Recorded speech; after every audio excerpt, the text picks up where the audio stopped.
Did you know that races in Final Fantasy XIV have differing main stats between themselves?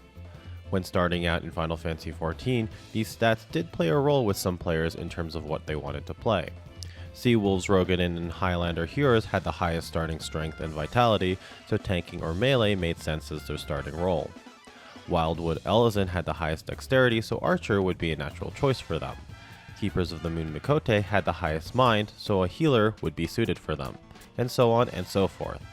However, as the levels built up and the game progressed, these stats would really have a small effect at level cap in A Realm Reborn. The few points of a stat from a race didn't really mean a lot when the stats at level 50 were in their hundreds, and so being a particular race in the endgame tended to be seen for min-maxing. This was more apparent if you played Black Mage in A Realm Reborn. A standard rotation for level 50 Black Mage was a very simple rotation. In its fire phase, you use fire until out of mana, then get into ice phase to regenerate mana back. Generally, most Black Mages would be able to get 4 fire 1s in its fire phase before going back into ice. However, Theory Crafters found out that there was a piety threshold that was needed to hit 5 fire 1s in its fire phase.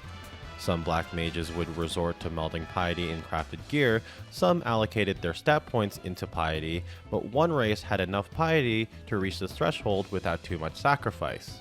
That was Dunesfolk Lalafell.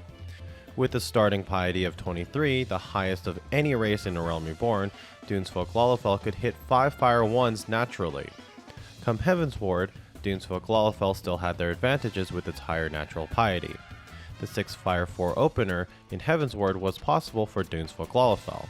However, because of the higher level overall in Heavensward, other races could actually hit the special opener with a Scholar or Astro in the party. Unfortunately, starting stats were incredibly negligible by Stormblood, and Shadowbringers would change the way mana works, meaning that race did not matter when playing Black Mage after Stormblood.